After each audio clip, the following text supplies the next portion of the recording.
ഹരേ കൃഷ്ണ. ഓ നമോ നാരായണായ. ഞാനിപ്പോൾ നിൽക്കുന്നത് ശ്രീ പത്മനാഭസ്വാമി ക്ഷേത്രത്തിൻ്റെ മുന്നിലാണ്. ശ്രീ പത്മനാഭ ഭക്തമണ്ഡലിയുടെ നേതൃത്വത്തിൽ എല്ലാ ദിവസവും രാവിലെ 8:30 മുതൽ 3 ആവർത്തി വിഷ്ണു സഹസ്രനാമജപം ഈ ക്ഷേത്രത്തിനുള്ളിലെ കുലശേഖര മണ്ഡപത്തിൽ നടക്കുന്നുണ്ട്. ഭഗവാനെ ദർശനത്തിന് വരുന്നവർക്ക് മണ്ഡപത്തിലെത്തി ശ്രേഷ്ഠരായ മഹത് വ്യക്തികളോടൊപ്പം നാമജപത്തിൽ പങ്കെടുക്കാവുന്നതാണ്. അതിനുശേഷം ഭഗവത് ദർശനത്തിനും അന്നപ്രസാദത്തിനും ഉള്ള സ്പെഷ്യൽ പാസും അനുവദിക്കുന്നതാണ്. ഈ മഹനീയ കർമ്മത്തിൽ പങ്കെടുക്കാൻ കഴിയുക എന്നത് ജന്മപുണ്യമാണ്. ഈ അവസരം പാഴാക്കാതിരിക്കുക. ശരിക്കും വൈകുണ്ഠത്തിൽ നമ്മൾ എത്തിച്ചേരുന്ന ഒരു അനുഭവം. കൂട്ടായ നാമജപം അത്രമേൽ മഹത്തരമാണ്.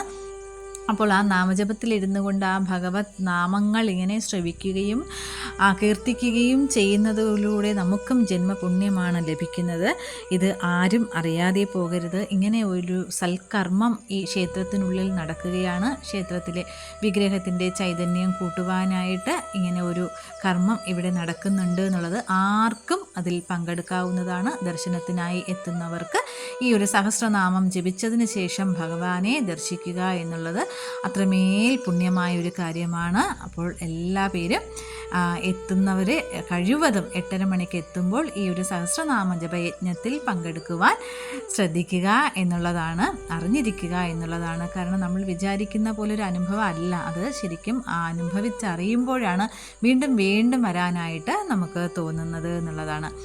അപ്പോൾ ഇത് മാത്രമല്ല, ഇത് പത്മതീർത്ഥ കുളമാണ്. ക്ഷേത്രത്തിന് മുന്നിൽ കണ്ടാൽ എത്ര നയനാനന്ദകരമായ ആ ഒരു കാഴ്ചയാണ് ഈ ക്ഷേത്രക്കുളം ഇങ്ങനെ ദർശിക്കുക എന്നുള്ളത്. ക്ഷേത്രക്കുളത്തിനെ ദർശനമെടുത്ത് ക്ഷേത്രത്തിനകത്ത് ഭഗവാനെയും ദർശിച്ചതിന് ശേഷമാണ് നമുക്ക് തിരിച്ചു വരാം. തിരിച്ചു വരുമ്പോഴത്തേക്കും നമുക്ക് ഇവിടെ തന്നെ നമുക്കിവിടെ പുത്തൻ മാളിക പാലസ് മ്യൂസിയം ഉണ്ട്. കുതിരമാളിക എന്നാണ് പറയുന്നത്. സോതിനാൾ രാമവർമ്മ പണി കഴിപ്പിച്ചതാണ്.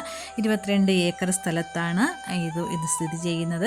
കൊട്ടാരത്തിൻ്റെ മുകളിലത്തെ നിലയിൽ 122 കുതിരകളെ തടിയിൽ കൊത്തി വെച്ചിരിക്കുന്നത് കൊണ്ട് തന്നെ ഇവിടെ കുതിരമാളിക എന്നുകൂടെ അറിയപ്പെടുന്നുണ്ട്. തിരുനാൾ സംഗീതോത്സവം നടക്കുന്നതും ഇവിടെ തന്നെയാണ് നടക്കുന്നത്. കൊട്ടാരത്തിലെ പല അമൂല്യ വസ്തുക്കളും ഇവിടെ ഇപ്പോഴും നമുക്ക് ദർശനത്തിനായിട്ട് വെച്ചിട്ടുണ്ട് എന്നുള്ളതാണ്. അത് ആനക്കൊമ്പിൽ തീർത്ത സിംഹാസനങ്ങളും സ്ഫടികത്തിൽ തീർത്ത സിംഹാസനങ്ങളും ഫോട്ടോഗ്രാഫികളും, അതായത് വിലയേറിയ അമൂല്യങ്ങളായ ഫോട്ടോഗ്രാഫികൾ, രാജാക്കന്മാരുടെ ഫോട്ടോഗ്രാഫികളും അവരുടെ കുടുംബ ഫോട്ടോയും ഒക്കെ അവിടെ സൂക്ഷിച്ചിട്ടുണ്ട് എന്നുള്ളതാണ്. ഇത് നമ്മുടെ മേത്തമണിയാണ്. മേത്തമണിയും ഇതുപോലെ തന്നെ 1840 തിരുനാളിൻ്റെ ഭരണകാലത്ത് അന്നത്തെ വനനിരീക്ഷണ കേന്ദ്രത്തിൻ്റെ ഡയറക്ടർ ജോൺ കാൽഡിക്കോട്ട് മദിരാശിയിലെ ചിന്നപ്പടത്തിൽ നിന്നും വാങ്ങിയതാണ്. ഇത് ഒന്ന് ഇവിടെയും ഒന്ന് പത്മനാഭപുര കൊട്ടാരത്തിലുമാണ് വെച്ചിരിക്കുന്നത്. ഇതൊക്കെ കാണേണ്ട കാഴ്ച തന്നെയാണ്.